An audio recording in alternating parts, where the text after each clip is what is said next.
Yo, what's poppin'? This is another week of that Str8Talk with your boy Ken the Messenger, and tonight I have a special guest, my manager, the GOAT of marketing and consulting and artist management, the CEO of the Bassline Group, teacher at a Chicago Music College here, just an amazing person all around, Miss Patrice Cokley. What's going on? Patrice K. Cokley. Oh, you can't miss the K. Can't miss the K. How you feeling? I'm good. How about you? I'm all good. I got so many people that once we posted like you were coming, a lot of artists reached out and was like, this is dope, and just commenting and just like liking it, and I'm just like, so they must be really interested in what you got to say, because you post a video all the time. All the time. About helping somebody. Yeah. So what got you into doing, what got you interested in music anyway? Good question. I've been like a lot of artists and people in music. I've been in music like my entire life, really. Growing up, my father used to play, you know, all the Motown jams, you know, me being from Detroit and all. So I remember as a kid, because he passed away when I was young, but I remember as a kid him just putting my ear up to the speaker and just having me listen to different instruments of the song. And I'm like, man, this is dope, you know. And then as I grew older, I saw that you can actually have a job in the music industry, you know. So I said, you know what, let me pursue it. Yeah, let me work this thing. Yeah, let me pursue it and learn about it, you know, learn about all the different roles and see where it takes me. What is Bassline? I know it's your management company, but what does it mean? What is? Yeah, well, the Bassline Group is a name that I just came up with. I see bassline as being a metaphor. When you think of the base of a song, it's basically the foundation of the song, and I feel that an artist's brand is that. Their brand is the foundation, you know. So I figured, hey, that would be a good analogy or metaphor to use, and I just added group on the end because I felt like bassline was so common, and yeah, here we are. One of your biggest clients is Matthew Knowles. Was Matthew Knowles. How was that experience from just starting out and then Matthew Knowles calls you and wants you to join the team? Well, I wish he did call me. It didn't happen like that. I was frustrated, and I just sent him an email. You know, I was watching some of his YouTube videos, and I came across his email address. I sent him an email just saying, hey, I'm looking for a mentor, you know, and since he's kind of a GOAT in the industry as well, he replied back and said, hey, I'm working on this group, you know. I would like for you to help with it. So I helped him with his group that he had at the time. And then that transitioned into me helping him in his own online brand. So I helped develop his website. We designed his book cover, Racism from the Eyes of a Child. I got a credit on the back of that as well, so I'm real proud of that. Managed his social media, grew his account to over 30,000 followers, got his Instagram page verified, the whole nine. And people think it would be easy considering who he is. It wasn't. But we was able to get it done. But yeah, I enjoyed working with him. I would say he was the best client I've ever had. Wow. Not just the biggest client, but the best client, paid on time, which is very important in this business. And what I love the most too is that given that he's so knowledgeable, and so accomplished, he valued my opinion. Like he would literally call and say, Patrice, what do you think? You know, and we'll text each other or call each other. So it was really cool to have someone of that stature still care about what you think. Exactly. Wow. Exactly. So how was it balancing because you was my teacher? That's what a lot of people don't know. You was my instructor. At SAE. How was that balancing your work life with your career? I would say it was easy for the most part. I live on my phone. I live, you know, using my calendar like I showed you. So the good thing is that I'm not committed to a 9 to 5. You know, I have the school, working at the school. It's like, you know, I work 1 day a week. And then everything else is just pretty much, you know, is flexible. Yeah. So as long as my schedule stays flexible, it's easy to balance. What did he do as an amazing client to make it more easier for you when it comes to time? You know, sometimes if somebody calls you and says, I need this ASAP, and you don't. So what did he do? Was it just value your time and give you a heads up? Yep, he valued my time tremendously. And even if it was last minute, it was still doable. You know, he understood that, hey, I have a life. Right. There was times where he reached out to me, you know, in the middle of the night, and he would apologize. Oh my God, Patrice, I'm so sorry. I know it's late. I know it's the weekend or a holiday, but can you do this? Can you put this up? You know, Beyonce's about to do this. Put that up, you know. So, and given who he is, I just had to do it, you know, because there's always something going on in the Nose Clan, you know. So I knew what was, you know, what it would entail, and hey, I was down. I was down for it. So when we come back, we're going to talk about the competition in the industry, because I heard it's a lot of competition, and I heard sometimes being a woman, you got to prove yourself. So you're going to tell us a little bit about that as soon as we get back. This is Big Facts off of my project, Mistakes to Masterpiece. Go get it, go get it, go get it. And we back. So Patrice, tell us about this competition, because they say that, you know, women say that, you know, guys, they just get the jobs easier. They get paid the most money. Yep. Women get overlooked. Yep. They just use for their talent. So tell us about it. How was your experience? It's tough.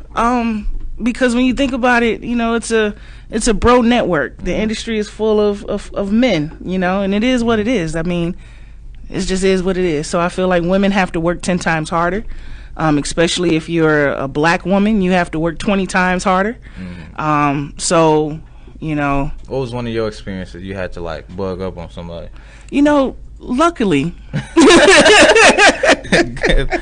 Luckily, I don't have to, or I have yet to, you know, do that. And I think that's because of my appearance. Right. You know, I think with me having the short hair and I'm, you know, heavy set and whatnot, people really don't try me, you know. So, but they know better though at the same time, you know. But yeah, I mean, it's just all about doing good business, whether you're looked down upon or, you know, having challenges. Is just always remain professional, you know, do good business, be fair, and then I think, you know, everything will be fine. I mean, I made it this far. Yeah. You know, by the grace of God, I made it this far for real. So, yeah. What do you think your purpose? First of all, how did you find out what your purpose was? Man, just by doing. Just doing a lot, just doing stuff. Just trying stuff out and seeing what works. I knew I loved music as a kid. I was an artist before. You know, I was an artist when I was about 10, 11 years old. All right, come on, spit something. Oh, no. Oh, no, that's over 20 years ago. No, I can't do that. But, yeah, I made a demo and everything, so I got experience being at the mic, or at the mic, in the studio, writing, recording, the whole nine. But I felt like being in the forefront wasn't my thing. Even though I enjoyed it, it was fun, and I still bump my demo to this day. Really? But, you know, I'm like, you know, I like the business side of things. I like looking at contracts and deciphering that stuff and coming up with marketing plans and strategies and being creative. So I said, you know what, let me just focus on that. So I found my passion just by doing it, and then getting good feedback, making positive changes, and seeing people their lives being transformed just by me helping them. It's kind of like, okay, I think this is my calling. What was your first, you don't have to say the client if you don't want to, but what was your first client that you saw you take when you first started, and then months later you just like, wow, this is really, you know, because that, to me, I feel like when you do that, being in your position, that motivates you even more. Yeah. It's like, this is what I could do. You know? I think that's with every client. I was hoping you didn't say just one, because I'm like, what about me? Of course not. I wouldn't do that on your show. That's good. Nah, I would say that's with every client. Yeah, because I've made an impact on everyone, you know, and that's something I don't brag, and people want me to, but I can say that everybody that I've worked with have made a change. You know, you can tell that I've worked with them. And then you can tell my presence is missed too when I no longer work with them for the many reasons. Right. So I would say I felt that with everybody, you know, and it's good seeing your work too. It's good seeing an idea come to life, you know. Yeah. I know you get that with your stuff, you know, music and everything. So it's really cool. So yeah, I would say everybody. How in love are you with the process? Because like for me, the process is like my favorite. Just making and creating, and people saying that don't sound good, right? I love that stuff. You know what I'm saying? Because it's like, it ain't supposed to I promise you. I bet you somebody said Old Town Road didn't sound right. Oh, of course. You know what I'm saying? Of course. Like, I promise you. Look at Robert said it didn't sound right when he first heard it. Or, you know what I'm saying? I promise you, while they were creating it, somebody, people giving their opinion, they was like, nah, but it's like, when you know something is possible, just do it. Right. Just do it. Get that same way when it comes to business and strategies and stuff. Just do it. Strategies too. The stuff that we talk about is just do it. Because I think we can get in the habit of overthinking things, and then we run into as they call it, the analysis paralysis. You're paralyzed by analyzing stuff for so long to the point where you don't do it. Right. So it's just best to come up with a game plan, try it out for a month or two, see how it go, and then tweak it as you need to. What do you think the biggest problem is in the market or in the industry in Chicago? Oh man, you're gonna get me in trouble. You're gonna get me in trouble, kid. I would say I'll answer it. The biggest issue, I would say, or do we need to go to break? We'll be back. This is I think you got a call. Oh, that's what that is? Oh, okay. See, y'all know I can't tell, I know I don't be on radio. Y'all see, I'm looking at stuff. What's going on? You tuned in to Str8Talk. What's up, bro? This Chris. What's going on, bro? What's up, Chris? I had a question for Patrice. What's up, Chris? How you doing? I'm good. How are you? How you doing? I'm good. I got a good question for you. Okay. Okay, so I seen on your Instagram story you talked about how you feel as if different types of music bring us all ethnicities together. So can you elaborate on that a little bit more? Man, good question. So for those that don't follow me, you can definitely follow me on Instagram at Patrice K Cokley.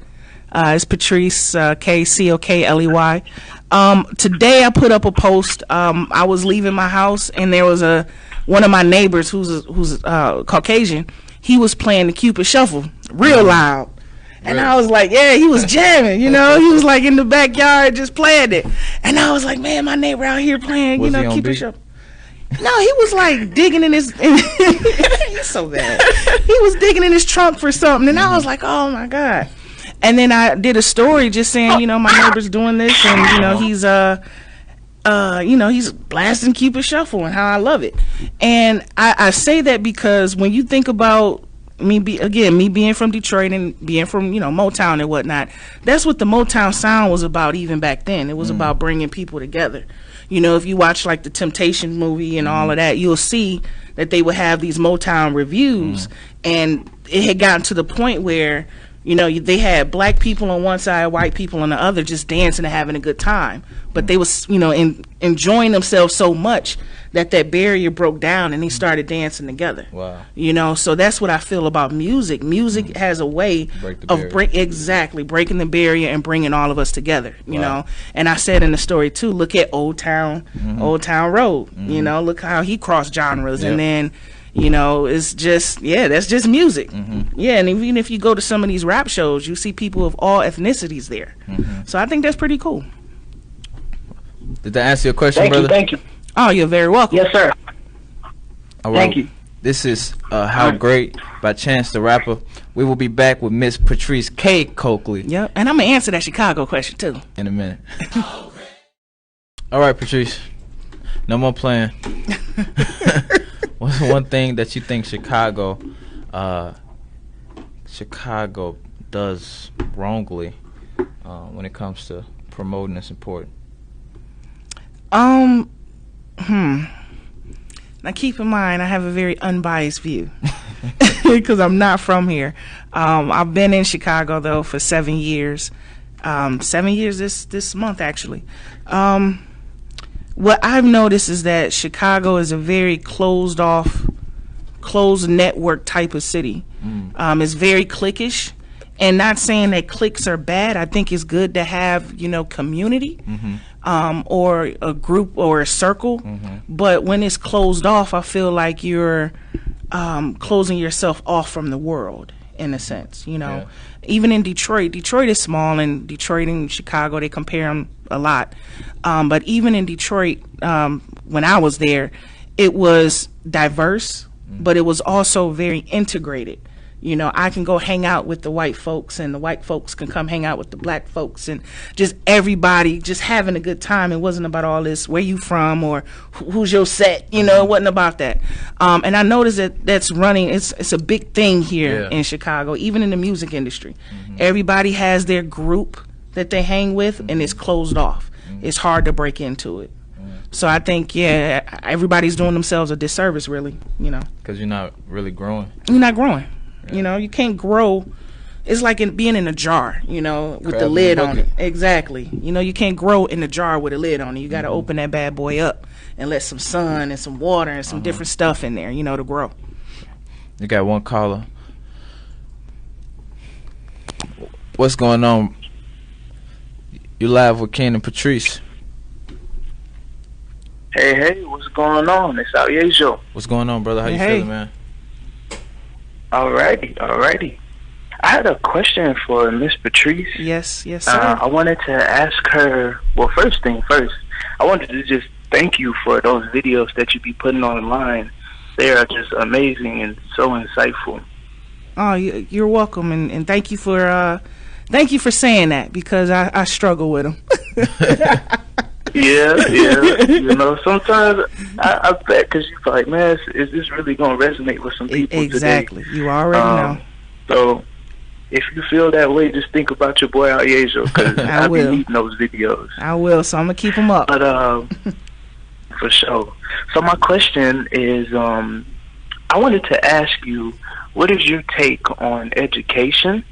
For somebody that is in the entertainment / music industry. And the reason I ask that is because I'm actually in the process of heading back to school, and I'm looking to get into more like music business or just finish out my media studies. Okay. So, yeah. Okay, cool. What do you do now in the music industry? Are you interning or you know, working anywhere right now?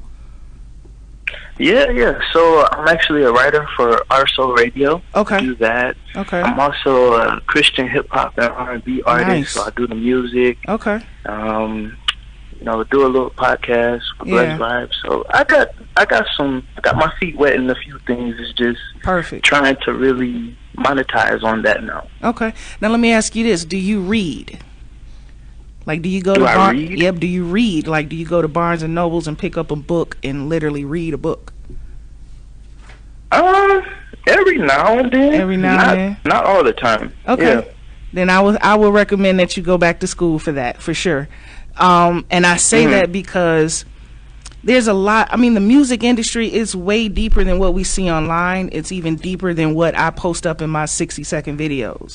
And it's a lot. And if you're not the type that will self-study and self-educate, meaning, you know, literally picking up the books, music business books, like Donald Passman is a good one, and there's some other ones out there. If you're not researching and watching YouTube videos of some of the greats and doing all that stuff, then I would recommend going to school to where it's being presented to you and, you know, shown to you. But if you're doing it yourself and you can self-educate, then you really don't need a degree. Me, I have a bachelor's and a master's in marketing. My degrees aren't even in music business at all. It's in marketing. And I just take what I learned from those and apply it to the music business. But I self-educated. You know, I've been learning the music business and the industry since I was about 13. You know, I still have books from, you know, the 90s, like this says copywritten in the 90s, that I used to read, just learning the industry. You know, so while I was in school, I was learning the business on the side on my own time. You know, so it really depends on the individual. So, yeah, it depends on you. If you're going to self-educate, if not, you know, I would say go to school for it. Okay, I appreciate that. Oh, no problem. I totally just feel that, and it's like, I don't know, I feel like with the field work that I've been doing, you can learn, you know, from trial and error. Yep. But also, like you're saying, like self-educating yourself is always beneficial too. Yep, they're both beneficial. And in school, you know, you're also learning how to write, you know, how to communicate, whether it's written or, you know. No, I'm like, okay, bye. All right. I'll talk to you later. All right, I'll talk to you later. You know, so it's other stuff that you learn too from formal education. You know, you can also network. Yeah. You know, meet other students and form, you know, Relationships. exactly. You never know. You may be in class with the next Puff. You know what I'm saying? You just never know. So it's a lot of things that you can get from being in a school environment. Okay. Thank you. I hope that helps. No, it does. Thank you so much. You're welcome. Good luck to you. All right. Send me Bye-bye. send me a DM on Instagram so I can follow you. For sure. All right. All right, Ken. Keep All right, doing your brother. thing, bro. Man, you too. Safe moves. Yes, sir. So, Patrice, what would you give? What kind of advice would you give a new artist that's just starting out? Man, make tons of music. Okay. Make music, make music, make music, and make more music until you develop your own sound. Yep. You know, that's what you did. You know? I feel like a lot of artists, they make music that sound like everyone else because they think that's hot. But it's like, no, make music for yourself, but also make music that other people, you know, will be affected by too. Yeah. You know, to the point where it's your own sound. Right. You know, I think it's too many copycats out here. Everybody's Absolutely. sound the same, and it's all in one bucket to where you don't know who's who. Absolutely. You know, it's like I don't even listen to mainstream music, hip hop, because of that. You know, I don't know who's who. You know, I learn of who's hot just based on, you know, what they're doing in the news or in the media. It's not really the music, you know. And if there's a song that I hear, then I go look them up. Like O.T. Genesis, he got like 4 tracks that I like, and I didn't even know it was Like him. he slept on so bad. Yeah, I didn't even know it was him. I'm like, this OT, you know, like, okay, I'm an OT fan, you know. But yeah, it's like just make music until you get it out your system and you develop your sound, and then just, you know, play it for other people and get their feedback on it. But when we come back, we're going to wrap this thing up with Miss Patrice K. Cokley. If you got any questions, go ahead and call in. This is 1K View. We did it. All right, Patrice. So you got a few more questions. I want to know, what is some of your marketing and networking tips? For That's who? what you specialize in for artists. Who? For artists. Talk to everybody. Okay. You know, I think what I notice is that a lot of artists, you know, they shy, and it's okay. They introverted unless they're on the stage. Then, you know, they break out of that. Stop trying to talk about me. I'm not. I ain't gonna talk. I'm trying to talk about me. I'm gonna try not to. I think they just talk to everybody because you just never know who is in that room. You know, I've seen people look over me and them like, y'all don't even know who I am, and that's okay. You know, and then they realize it and then they'll slide in my DM. Oh, I saw you at such and such. Come on now. You know, when you had an opportunity to just talk. I just think just talk to everybody. Make sure you have some sort of contact information that you can hand them. Yeah, you can like exchange Instagram. I notice a lot of people are doing that now. Oh, what's your Instagram? But that gets lost. Right. You know, I can follow you, but I'm not going to go back and look. I'd rather have something tangible. They handle. Exactly, whether it's a card, a flyer, a CD, or a USB or something. You know, then as I go home and empty out my pockets, oh, let me check this out. You know, Okay. talk to everybody and have something tangible. Okay. Yep. Somebody said, Patrice, where does creativity flow from? How can I be more creative? I would say right now, today, is to unplug.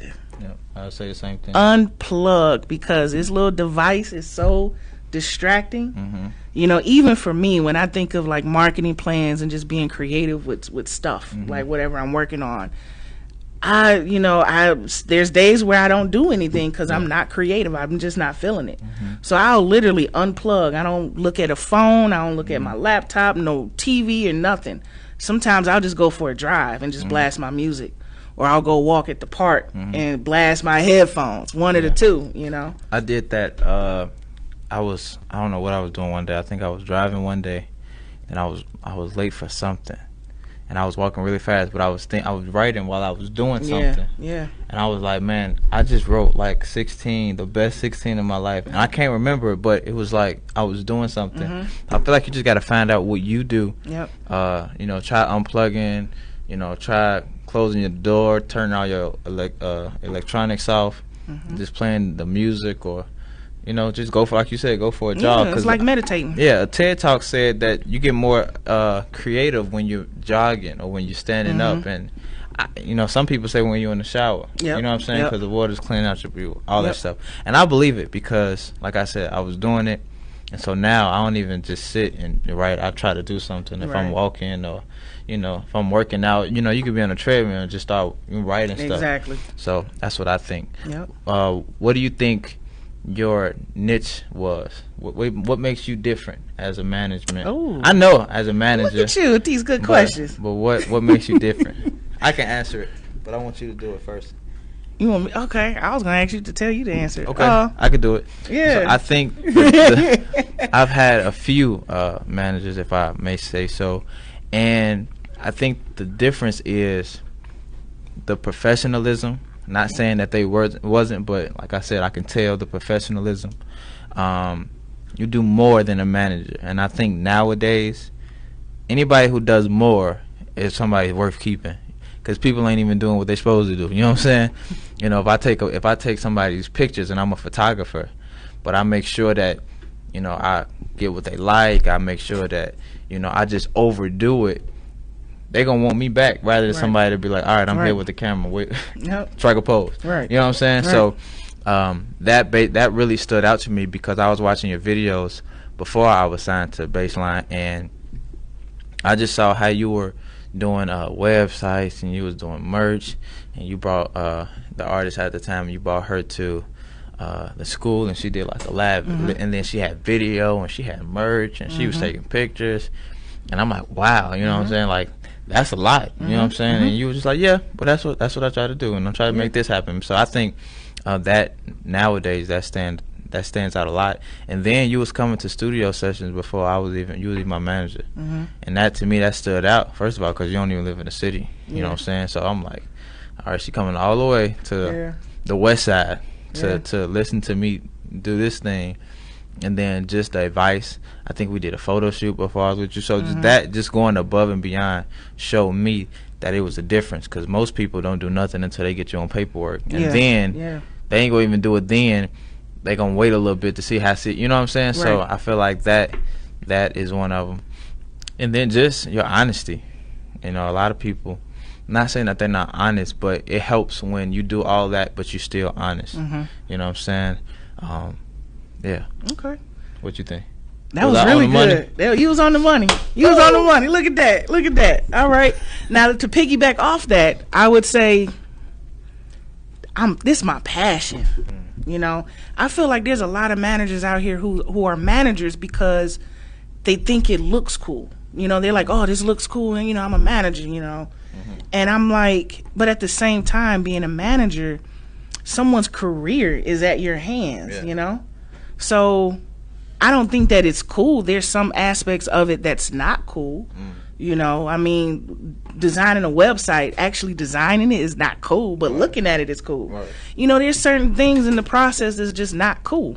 But when it's your passion, all that don't even matter. You know, it's just a matter of what we talked about in the beginning, seeing it to the end and being proud of what you accomplished, you know, and that's what I like to see. I come to studio sessions because I want to get in your head and see how you work, because that is like, you know, I look at it as like we're dating. You know what I'm saying? Let me get to know you as an artist. Right. You know, so that way I can help you in your career, you know, and just get a feel of how you know, write and your process, and, you know, it's just all of that. And then going to your shows, seeing how you get down, you know, because that was like, whoa. I'm like, Ken's anointed. If y'all haven't seen this man perform, y'all need to just see this dude perform. We working on the show, and I'm telling you, he is touched. Thank you. Like, I really mean that. He is touched. So even seeing that, I was like, oh man, I'm just getting chills thinking about how you perform. And I mean, that's just me. I'm just passionate about it, and I just love what I do. And this is also why I'm so selective with who I work with. Very selective, because I give so much of myself, you know. It's like, even my mom say, you work too hard. My friends say, oh, you work too hard. Everybody says I work too hard. I don't do anything fun. But I'm like, what I do is fun. Yeah. You know, it's like I don't have like kids or anything like that. So it's like my work is that. So I'm selective, but at the same time, I'm gonna just see it all the way to the end. You know, how hard is that? Because a lot of people don't understand how. I was just telling somebody that I think it was Deja. I was telling her yesterday that when we were supposed to do something, but something came up. I was like, okay, I'm gonna just start working. I'm gonna just work. And it was like a lot of people don't get that work is actually fun. Right. You know what I'm saying? Right. Like work, you know. And I know we was having this conversation once, and they were just like, you know, some people just don't understand why you work so hard and why this and why that. And it's like, this is my life. Like, this is. I don't want to be the type of person that I never enjoy life, but I feel like I'm enjoying life. Right. You know what I'm saying? Right. So how hard is that for you to communicate that with your circle and your friends, families, and love? It's not hard at all. It's not hard at all, because I mean, I'm like, if you guys want to engage with happy Patrice, then let me be me. Yeah. You know, I'm not going to change for anybody. It's just the way I am.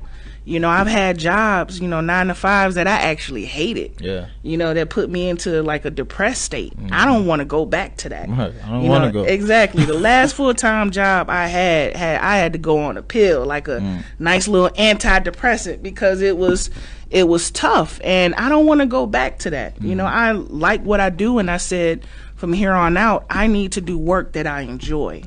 You know, let me build something of my own instead of, harming myself, helping someone else in their journey. Yeah, build their stuff.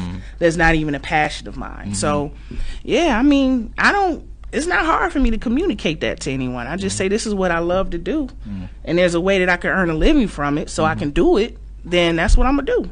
How hard was it balancing when you got into it? Because how long you been doing this?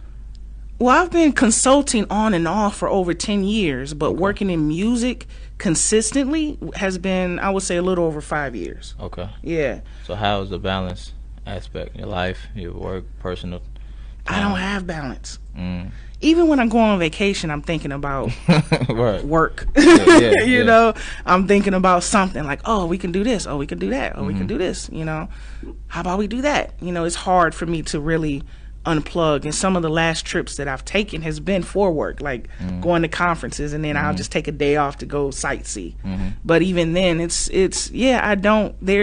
there's no balance. I would say that's like I don't want to say negative, I don't see it as negative, but that's like the side of me that I feel like could be improved on, just finding that balance. But I have a goal. Right. I really do have a goal, and I'm not there yet as far as like professionally and financially. It's like I would love for all of us to get to a point where we don't have to do anything else to earn a living. We live in 200% off of the music industry, and that's my goal. Until I get there, it's kind of hard to find balance. Yeah, because you're not comfortable. I'm not comfortable. Not comfortable at all. I think that's the key, to not be comfortable, because I feel like a lot of people are comfortable and they not where they want to be.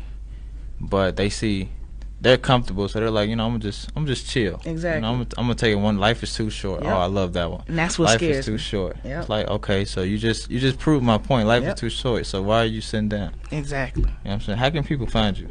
They can find me everywhere. Just put my name in there. Just Patrice. Seriously, I'm on Facebook, Instagram, Twitter. I'm at Patrice K Cokley. That's Cokley. Or you can find me at the Bassline Group. That's BASSLINE, thebasslinegroup.com, or on those social media platforms as well. And I'm everywhere. LinkedIn too. Yep. One more question. This guy asked me before I got here. He said, ask your manager. He said, ask your manager. I ain't got Facebook, but hit her up and ask her, how do I know who to get on the team? And I was like, she actually just did a video about that a couple months ago. I was like, I'm going to forward it to you, but I'm going to ask you on the show. So how do you know who to put on your team, and when do you know who to put, that you need people on your team? Right. One of the things a lot of artists want to do is they want to add a booking agent, a manager, a publicist, and all these people in the beginning. You don't need that in the beginning. You don't need all those folks. You don't need a publicist, especially right now. PR is really good for if you're Beyonce or Cardi. They got news. They got stuff going on that people will write about and will read. Right. Us little folks, we not there yet. If anything, sometimes you don't even need a manager. I would say find someone to help you with your marketing. So it can be a marketing manager, not Okay. necessarily a music business manager or artist manager, but someone to help you with your marketing and promo. Definitely a videographer and photographer, and always keep a